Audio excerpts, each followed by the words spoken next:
Having discussed method of joints, we now turn our attention to method of sections. The focus of method of joints was on the concurrent connections between members of the assembly. As mentioned earlier, when the structure is in equilibrium, every part of it must be in equilibrium, every joint, every section, and the structure as a whole. Sometimes it is useful to enforce equilibrium of a section, which we define as a portion of the whole structure that has size. This is as distinct from a joint, which we treated as a particle. Since a section has size, equilibrium must include both rotational and translational constraints. Since we're defining the section as a portion of the whole structure, we must necessarily cut through some members to isolate a section. How do we do that? How do we choose the isolating surface that cuts through some members, and what is the value of this method over the method of joints? To address these questions, we begin with the same example 1 we introduced in the method of joints. The geometry of and loads on this truss are identical to that in example 1 in section 6.1. The only difference here is that we're asked for the load carried by a specific member, member BC, instead of the loads carried by every member of the truss. As with that problem, it's useful to begin by finding reactions at A and D. Using our same isolating surface for the whole truss,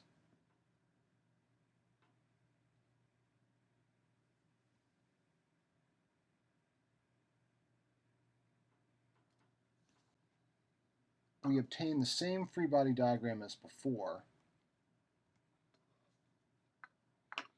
and impose both force and moment equilibrium to find those reactions. As we consider next steps, keep in mind that we already know the reaction components at A and D from this initial exercise. We now need to choose an appropriate section for finding the force in member BC. Our isolating surface must necessarily cut through BC, but there are many ways to do that. Two possibilities are shown in cuts AA and BB. Keep in mind that we can make only 3 independent statements of equilibrium in 2D, 2 translations and 1 rotation, so we will generate only 3 independent equilibrium equations. Although it isn't wrong, it isn't really useful to choose cut AA as the basis of the section, because the resulting free body diagram will contain 4 unknown forces. There isn't enough information from our 3 equilibrium equations to solve for the unknowns. Cut BB, however, only cuts through 3 members, so there is a match between the number of unknowns and the number of equilibrium equations. To draw a suitable free body diagram, we need to complete an isolating surface on the basis of cut BB. We can do this by defining an enclosed path either on the left or the right sides of the structure, as shown here.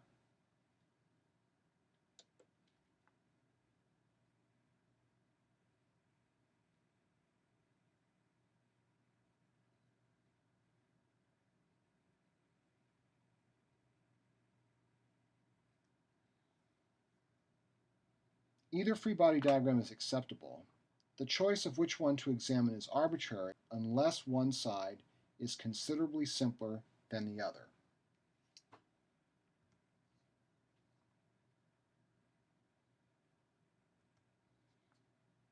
Here we show both free body diagrams for completeness.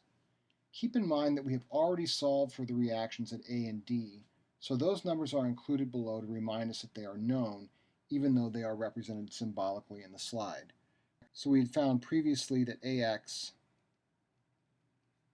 was -1 kilonewton and AY was 1.75 kilonewtons and DY was 3.25 kilonewtons.